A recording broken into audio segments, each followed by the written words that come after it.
Halo sahabat sehat, apa kabar? Kembali lagi di Karya di Podcast bersama saya Dr. Setia. Kali ini kita akan membahas tips sukses menyusui bagi ibu bekerja. Di sini kita sudah kehadiran narasumber yang ahli di bidang menyusui, yaitu Dr. Vexitalia, spesialis anak konsultan. Beliau merupakan Kepala Divisi Dokter Spesialis Anak, Konsultan, Nutrisi, dan Penyakit Metabolik di Rumah Sakit Umum Pusat Dr. Karya di Semarang. Yuk kita langsung sapa beliau. Halo dokter, apa kabar? Halo Dr. Setia, kabar baik. Selamat datang di Karya di Podcast dokter. Iya, senang sekali sih bisa bergabung di Karya di Podcast, bisa bersama dengan sahabat sehat semua. Ya, terima kasih atas kedatangannya dokter. Mungkin sahabat sehat di sini masih belum banyak yang tahu dokter mengenai apa itu sebetulnya ASI eksklusif dan seberapa lama sebetulnya ASI itu harus diberikan, serta manfaat apa saja yang dapat kita ambil dengan kita memberikan ASI kepada anak kita dokter. Ya, terima kasih Dr. Setia. Ya, jadi kalau kita kenal ya bahwa ASI itu sering sekali disebut sebagai the magic breast milk. Ya, kenapa the magic breast milk? Karena dia itu komposisinya ya maupun jumlahnya itu dia akan berubah sesuai dengan kebutuhan bayi. Dan juga taste atau rasanya. Rasanya itu akan sesuai dengan apa yang dikonsumsi oleh ibu. Nah, ASI sendiri itu pada saat ibu setelah melahirkan itu yang disebut ada yang pertama keluar itu disebut sebagai kolostrum. Kolostrum itu dia jumlahnya tidak terlalu banyak, tapi dia mengandung zat imunonutrisi ya yang sangat penting untuk bayi. Kolostrum akan muncul sekitar hari pertama sampai hari ketiga. Setelah itu akan disusul dengan ASI peralihan ya sampai sekitar 7 sampai 10 hari. Setelah itu akan berubah menjadi ASI matur ya yang akan terus ASI matur ini ada sampai ya terus ya sebenarnya ya, tapi kurang lebih akan diberikan sampai usia 2 tahun ya karena sesuai yang anjuran dari WHO itu juga ASI diberikan sampai 2 tahun. Nah, yang disebut ASI eksklusif itu adalah 6 bulan pertama di mana ASI itu tidak didampingi oleh yang lain ya, tidak didampingi oleh susu formula, tidak didampingi oleh makan, itu disebut sebagai ASI eksklusif. Setelah 6 bulan ya ASI itu memang harus didampingi, makanya disebut dengan MPASI ya. Nah, kenapa ini sangat penting untuk bayi ya? Karena kandungan makronutrien ya maupun mikronutriennya itu sudah diciptakan ya untuk sesuai untuk kebutuhan si bayi ya. Jadi jumlahnya, isinya ya walaupun itu seperti makronutrien seperti karbohidrat, protein, lemak itu semuanya sudah sesuai untuk bayi. Ya, terima kasih. Sehubungan tentang manfaatnya yang banyak sekali itu dokter. Bagaimana dengan ibu yang bekerja dokter? Apakah ibu yang bekerja itu masih tetap dapat memberikan ASI? Kemudian kira-kira apa saja tantangannya gitu dokter? Ya, tantangan untuk ibu bekerja tentu saja bagaimana si ibu itu bisa tetap memberikan ASI ya. Ya, dalam hal ini kemungkinan ASI perah ya. Selama dia bekerja dan bagaimana cara menyimpannya. Ya, bagaimana supaya ASINya itu tetap bisa memenuhi kebutuhan si bayi. Nah, ini yang sangat banyak tantangannya di sini. Ya, yang pertama itu satu, ibu tetap harus percaya diri. Ya, kemudian ibu sudah mulai mempersiapkan bahwa nantinya ibu akan bekerja ya. Saat ini sih cuti melahirkan sekitar 3 bulan ya. Syukur-syukur kalau dapat 6 bulan ya, lebih bagus lagi ya. Nah, bagaimana caranya ya ketika ibu itu sudah mulai hamil pun ya udah perkiraan melahirkan kapan gitu ya, itu sudah harus mencari kemungkinan bagaimana kalau nanti ibunya sudah mulai bekerja ya.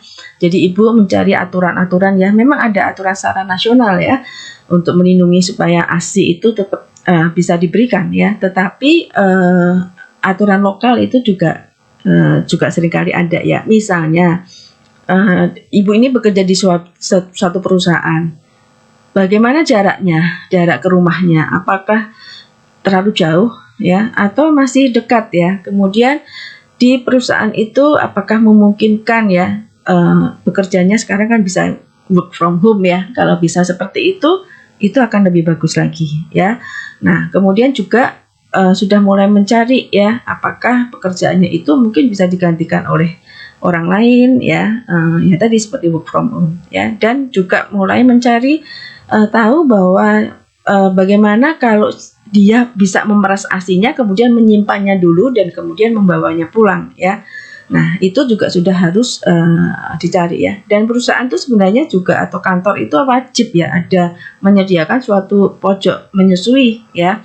Pojok menyusui itu yang dilengkapi dengan ya untuk memeras ASI. Kalau memeras ASI sih biasanya individual ya, artinya private ya, punya sendiri ya.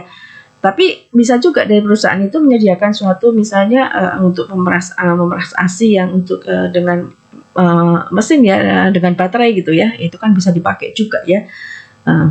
Seperti itu sudah tersedia. Kemudian almari es untuk menyimpan ASI itu juga disediakan di perusahaan ya. Dan kemudian ibu juga harus membawa tempat untuk membawa ya, sebagai membawa transport dari ASI-nya itu yang dibawa ibu untuk dibawa pulang ya. Itu mestinya sudah ada oleh perusahaan itu atau kantor itu harusnya menyediakan hal seperti itu.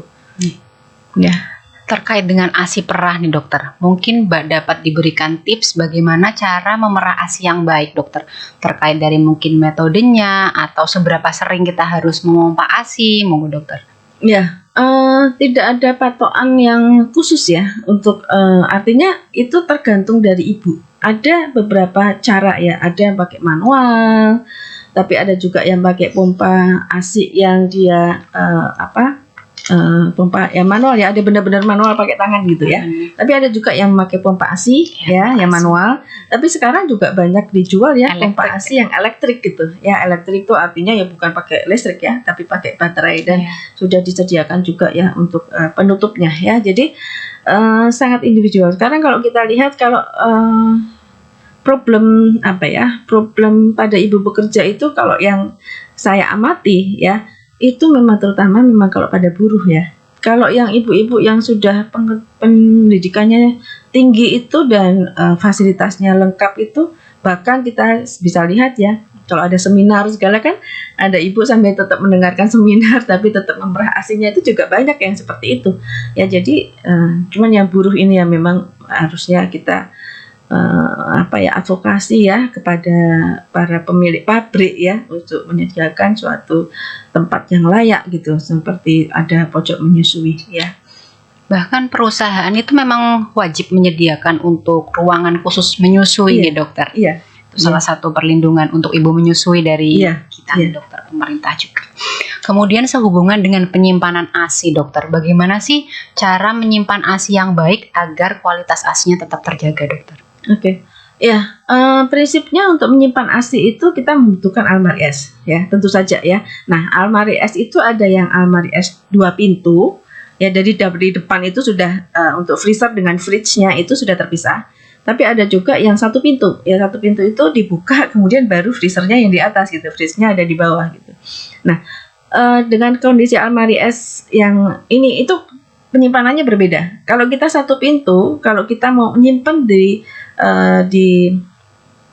atas ya, di freezer tapi 1 pintu itu paling 2 minggu. Kalau dia yang 2 pintu di freezer bisa 3 sampai 6 bulan tergantung ya. Tapi ini juga jangan dicampur dengan makanan yang lain ya. Jadi jangan makanan masuk ke situ, itu memang tidak ini ya. Jadi kalau yang almari es untuk menyimpan ASI ya hanya untuk menyimpan ASI.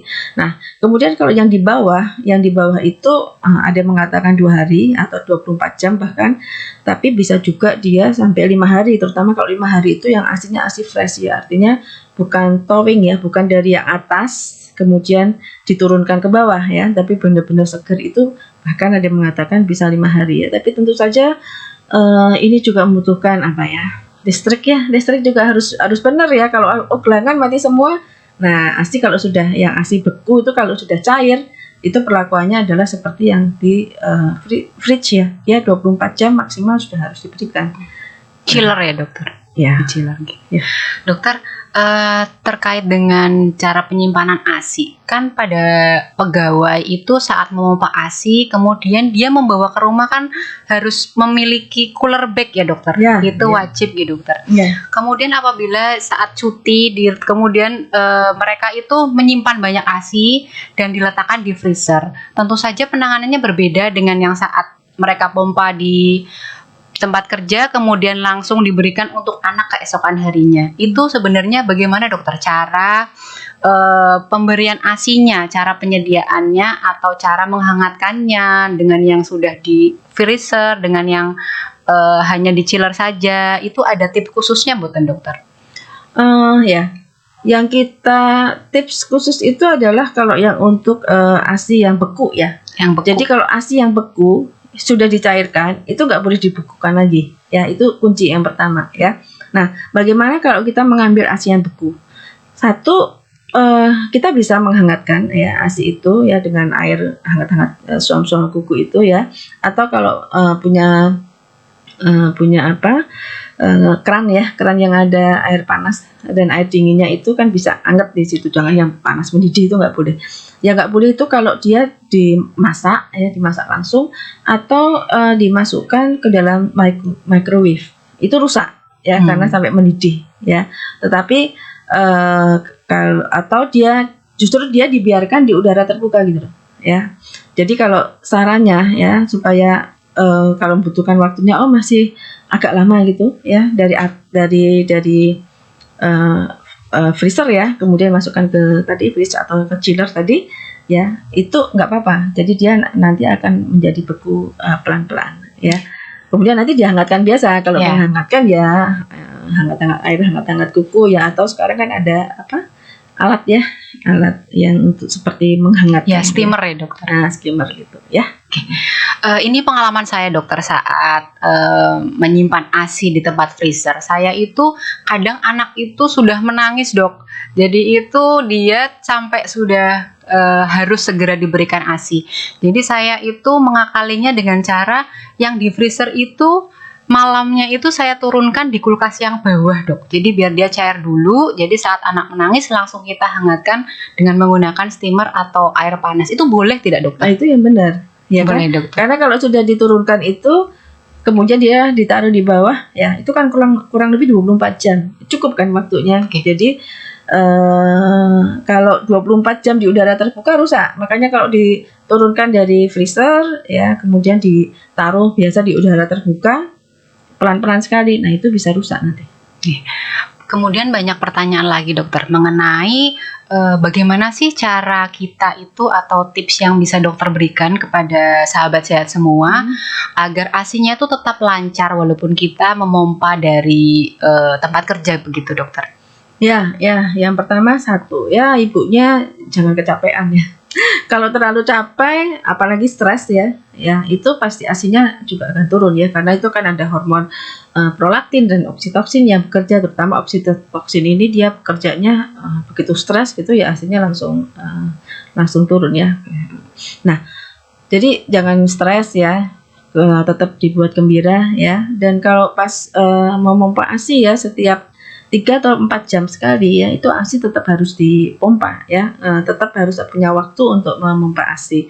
Nah, disarankan juga ya di tempat untuk tadi ya, untuk ya pojok menyusui ya, atau tempat memang khusus untuk ASI itu si ibu itu membawa foto anaknya ya, sambil memompa itu sambil melihat foto anaknya, itu akan membuat produksinya semakin lancar ya. Seperti itu. Oke dokter.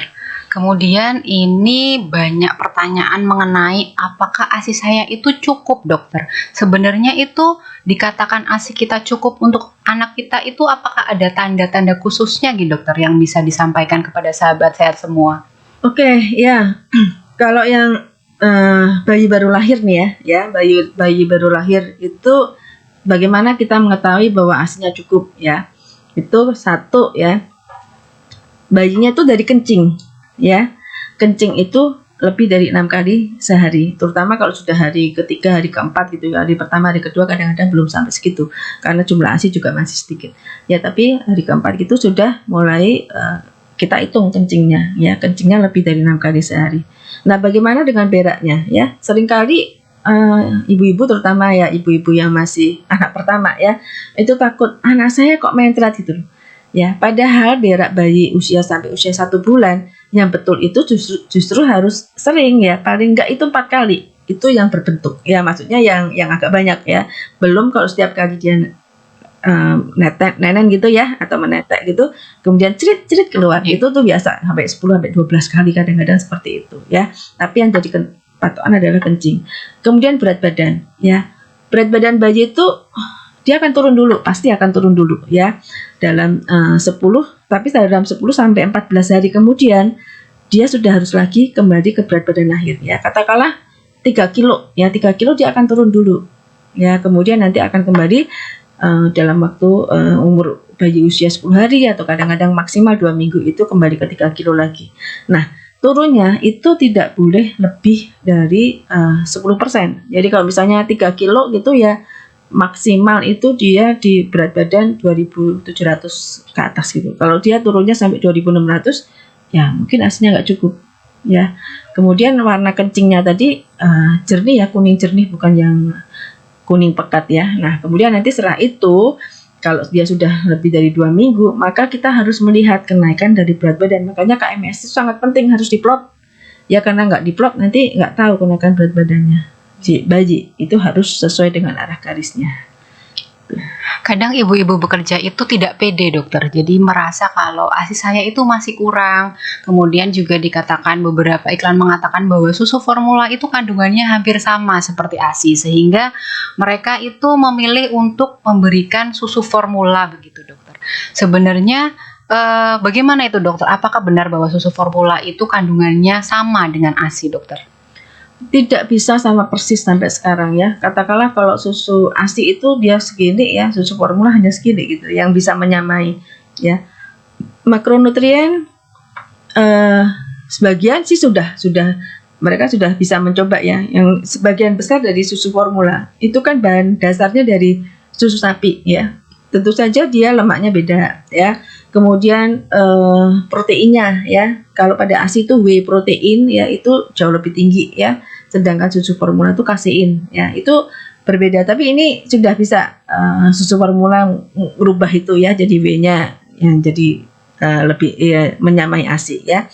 Lemaknya juga ya, kemudian karbohidratnya sebagian besar laktosa ya, tapi dari susu formula menambah beberapa dengan maltodextrin dan lain sebagainya. Tapi akhirnya itu hampir masih ya. Tapi mikronutrien yang lain ya, itu yang kadang-kadang yang sampai sekarang masih sulit, itu nggak bisa, apalagi saat imun ya dan hormonal gitu ya. Jadi seperti sekretari AGE ya, kemudian lisosim dan lain sebagainya ya, itu ya nggak bisa menyamai dari ASI ya, walaupun bagaimanapun sampai sekarang itu belum bisa ya. Jadi tidak bisa sih sampai sekarang menggantikan ASI itu dengan susu formula. Kalau bayi-bayi itu dites untuk perkembangan psikomotoriknya ya, dan juga untuk performance dari neurodevelopment ya, itu selalu bayi yang mendapatkan ASI itu dia lebih superior ya, untuk hasil tesnya itu selalu dia lebih superior dibandingkan yang mendapatkan susu formula ya. Walaupun susu formula itu sudah difortifikasi dengan segala macam ya, misalnya ada yang ditambahkan dengan AA, ditambahkan dengan DHA ya, tapi tetap yang paling bagus tetap ASI. Satu lagi, dokter, pertanyaan yang sering ditanyakan oleh ibu pekerja, yaitu bahwa ASI-nya itu kok setiap hari itu berubah tergantung dari makanan yang dia makan. Jadi mereka merasa bahwa konsumsi makanan tertentu itu akan dapat meningkatkan kualitas dari ASI. Itu bagaimana menurut pendapat dokter? Sebenarnya banyak penelitian yang mengatakan ya nggak seperti itu ya. Jadi tidak harus bahwa ibunya itu harus minum susu juga gitu ya. Itu nggak juga ya. Tapi ibu itu memang harus makan yang cukup ya, dan juga minum yang cukup. Kalau kurang nanti pasti jumlahnya sebenarnya bukan pada kualitas sih, tapi pada kuantitas ya. Nah, ASI itu kenapa dia bisa berubah? Tadi the magic of breast milk ya, karena apa? Apa yang dimakan oleh ibu itu akan masuk ke dalam ASI ya. Makanya ibunya juga untuk makanan-makanan yang merangsang ya, seperti durian gitu, kadang-kadang ya secukupnya lah, kalau pengen ya sedikit aja, cuma icip-icip ya. Saya pernah dapat pasien soalnya, bayinya tuh kayak kolik ya, nggak jelas gitu, nangis terus toh. Terus akhirnya saya tanya, nah sebelumnya kemarin makan apa? Makan durian agak banyak, panas mungkin ya perutnya ya. Jadi akhirnya si bayinya itu merasa panas mungkin perutnya, jadi nggak nyaman ya, karena apa yang dimakan oleh ibu itu akan masuk ke dalam ASI. Nah, mungkin pewarnaan ASINya juga akan jadi berubah ya. Tapi sebenarnya begini, ASI itu di dalam setiap kali keluar itu ada yang disebut sebagai formil dan ada yang disebut sebagai hind milk ya. Formil itu adalah ASI yang pertama, warnanya pasti agak bening ya, karena dia banyak kandungan air, laktosa dan protein ya di situ. Nah, setelah menit ke-7 ke-8 gitu, barulah hind milk itu keluar. Nah, hind milk ini dia banyak mengandung lemak. Jadi bayi itu memang harus satu payudara habis baru boleh pindah ke payudara satunya supaya dia dapat formil dan hind milk. Hind milk itu dia banyak mengandung lemak. Kalau bayi itu kurang mendapatkan hind milk, tentu saja berat badannya tidak akan bagus. Nah, ketika ibu itu, biasanya ibu itu kan kalau memerah ASI dulu kok bening ya. Nah, itu pasti bening dulu gitu. Tapi kalau sudah sampai 15 menit memerah gitu, akhirnya kalau dicampur ya, itu warnanya jadi bagus, warnanya seperti ya pekat begitu ya, karena sudah ada hind milknya ya. Jadi itu yang mesti diingatkan kepada ibu bahwa sebenarnya ya komposisi ASI itu dia tetap yang paling bagus, akan sesuai dengan tingkatan usia bayi gitu loh. Jadi bahkan yang susu prematur itu juga akan berbeda dengan susu yang bayi matur gitu. Berarti satu lagi tips untuk sahabat sehat ya dokter, bahwa saat kita memerah ASI juga harus sampai tuntas agar kita juga mendapatkan form milk dan hill milk-nya gitu dokter. Dokter Messi, terima kasih sekali atas kehadirannya di Karya di Podcast kali ini dokter. Tentunya informasi yang dokter berikan akan sangat bermanfaat untuk sahabat sehat semua. Bagi sahabat sehat, jangan lupa untuk mengikuti media sosial dari RSUP Dr. Karyadi, karena di sana banyak sekali informasi kesehatan terkini. Kita sudah di penghujung acara nih dokter. Saya Setia pamit undur diri. Dan saya Dr. Messi Thalia Karyadi, bangga melayani.